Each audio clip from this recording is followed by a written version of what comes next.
today we're going to work on our fighting stance. I think it's very important that we build a proper foundation and have a good base that we call our home base, that we can do many things like defend, attack, throw any type of weapon we can, and we feel safe in. Here's how it works.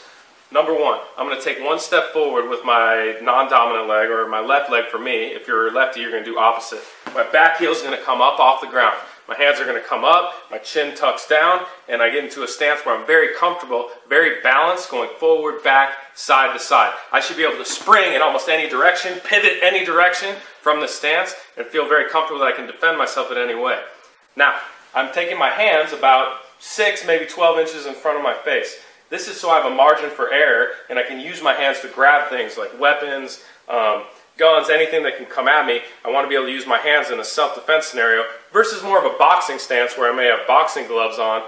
They have these pillows basically to protect their face from strikes. I don't have that in the street. I have nothing. I want to use my hands and have a little more margin for error in case I'm late. Archie, come in.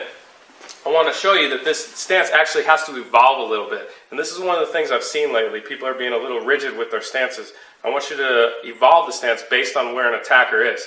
If an attacker is far away and I have good space, then yeah, this is where I'm going to start. I'm ready to go. I can even try to deflate the situation by saying, hey, back off, man, I don't have a problem with you. But really, I'm ready to spring. Back heel's up, hands are up. It looks like I'm talking him down, but really I'm ready to fight.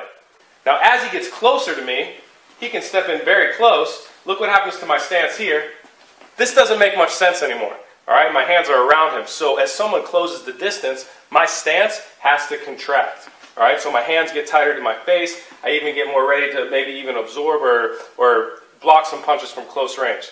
So the further I am away, the bigger my stance is. I want to make sure my arms are on the outsides of the shoulders. I can see. As I get closer, I tighten up because it's going to be much tougher to defend. As usual, the closer someone gets to me, the more difficult it is for me to defend. So I'm always trying to get space. If someone does crowd me, I'm going to try to back off, or if I have to, I know the threat is imminent, I may just start the fight from there. Again, my fighting stance is very important. It's my foundation, it's my home base. When I get into a proper position, my elbows down, chin down, from this position I can strike, strike, strike, strike, strike. I can defend, do anything from this stance that I feel very comfortable with. Alright guys, that's the basic fighting stance, how it evolves during a fight. You be safe, go to some Krav Maga today.